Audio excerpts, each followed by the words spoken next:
O homem mais poderoso do mundo gostou de Esther mais do que de todas as outras concorrentes daquele concurso de beleza. Xerxes colocou a coroa da Pérsia e Média sobre a cabeça de Esther, a judia. Deus tinha colocado uma jovem judia no trono do império da Pérsia e Média. Deus tem planos para cumprir em nossas vidas. Essa é a mensagem de toda a Bíblia e é isso mesmo que estamos estudando aqui no Encontro com a Palavra, escrito pelo pastor Dick Woodward e narrado pelo pastor Edson Bruno. Fique atento a mais um programa que o Ministério Cooperativo Internacional leva a você. Com você agora, pastor Edson Bruno.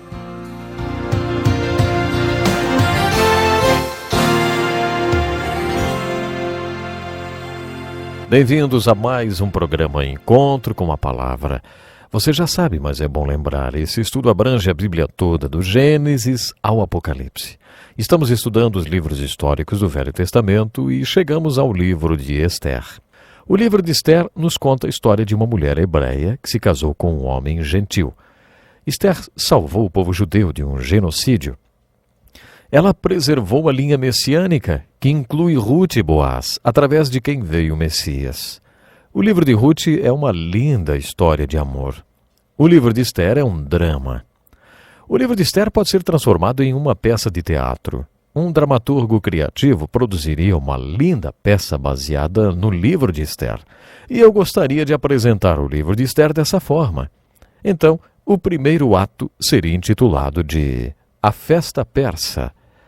O cenário para esta festa persa, envolveria 127 províncias da Pérsia e Média, que constituíam o Império Persa. O personagem central dessa festa é a rainha que perde seu posto. Seu nome é Vasti, seu marido é Xerxes. Tudo aconteceu por volta do ano 482 a.C. Na época da rainha Vasti, as festas duravam 6 meses. Você pode achar que já conhece tudo sobre festas, não é mesmo? Mas essa festa durava 6 meses e 1 semana.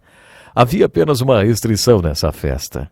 Ninguém era obrigado a beber mais do que quisesse.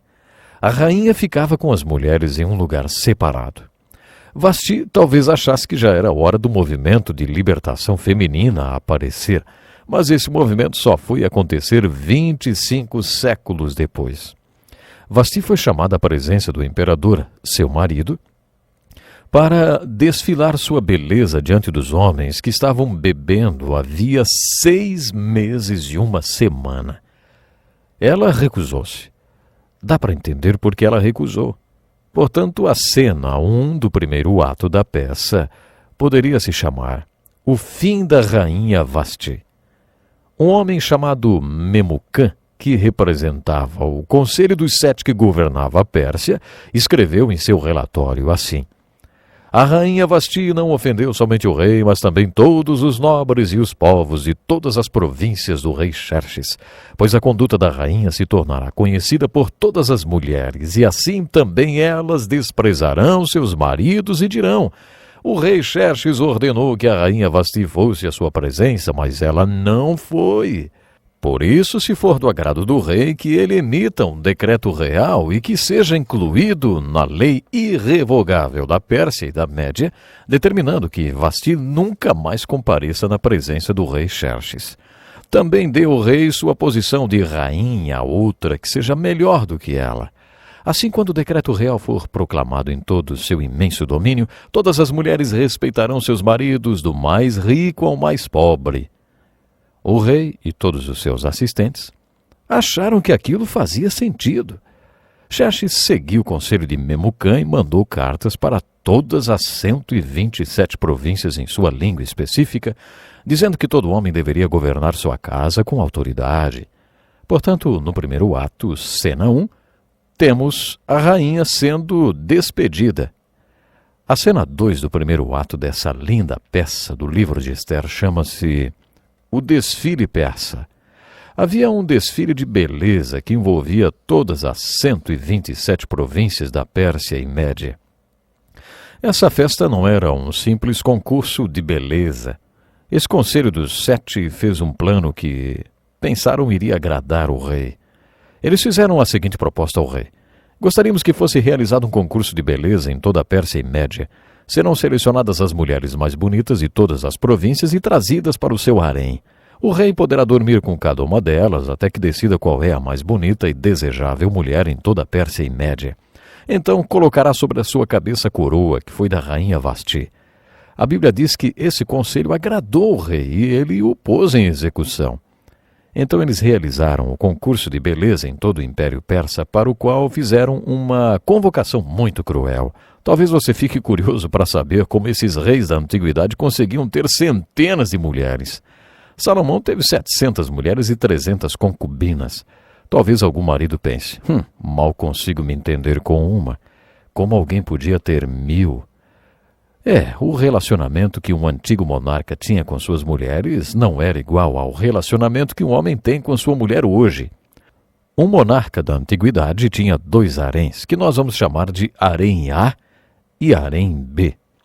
Na maioria das vezes o rei estava tão bêbado que nem se lembrava com quem tinha estado. Do ponto de vista da monarquia, o propósito da vida daquela mulher era passar uma noite com o rei. Conforme conhecemos os outros personagens da nossa peça, encontraremos o personagem principal, chamado Mardoqueu.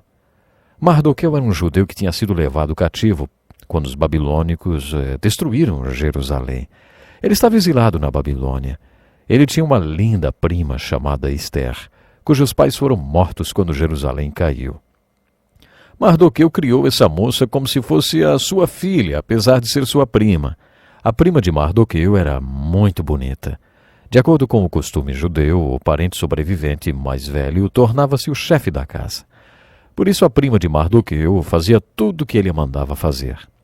Mardoqueu ficou totalmente desconsolado quando Ester foi convocada para esse concurso de beleza e levada para o harém A. Lemos que Mardoqueu ia todos os dias ao harém para perguntar sobre Ester. Eu tenho certeza que ele ficou muito apreensivo. Mardoqueu tinha instruído Ester que não dissesse a ninguém que era judia. Ester obedeceu Mardoqueu. Veremos que esse silêncio foi uma manifestação do cuidado de Deus na vida de Ester. Há mais um silêncio providencial no desdobrar desse lindo drama.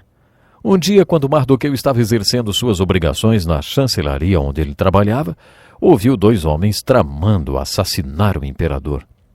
Mardoqueu contou aos seus superiores o plano de assassinato. A vida do imperador foi salva, e 2 conspiradores foram enforcados. A boa ação de Mardoqueu foi escrita nos registros históricos na presença do rei. No entanto, esse acontecimento não foi mais mencionado ao rei, provavelmente porque tratava-se de um judeu que não recebeu nenhuma recompensa por isso. Veremos que esse silêncio também foi muito importante para a vida de Ester. Chegou o dia em que Ester foi chamada para passar a noite com Xerxes. O homem mais poderoso do mundo gostou de Ester mais do que de todas as outras concorrentes daquele concurso de beleza.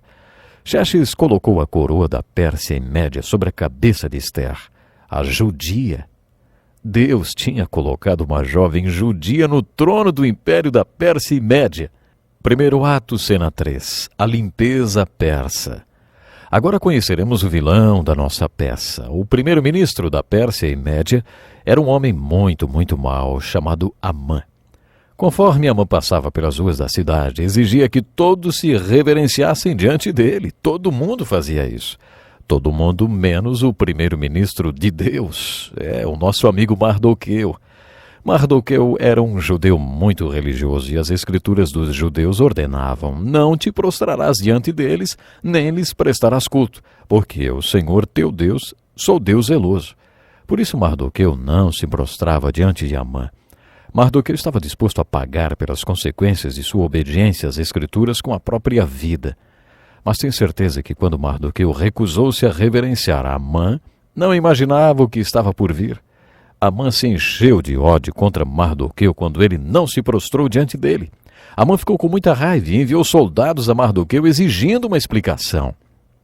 Quando os soldados retornaram, disseram: é a religião dele, ele é judeu. Naquela noite Amã embebedou o rei. Depois persuadiu o rei a fazer uma lei que vigorasse em todo o império, que não pudesse ser revogada. Essa lei dizia que no dia 21 de fevereiro do ano seguinte, todo judeu na face da terra seria assassinado. Amã não queria matar só Mardoqueu. Ele queria matar todos os judeus da face da terra. Para determinar o dia do genocídio, Amã e o rei jogaram os dados. Os dados disseram que o dia 28 de fevereiro seria o último dia de vida de todos os judeus da face da terra. No idioma persa, para dizer lançar a sorte ou jogar os dados, disse Pur. A festa do Purim, que até hoje é celebrada pelos judeus, comemora o fracasso do plano de Amã de massacrar os judeus.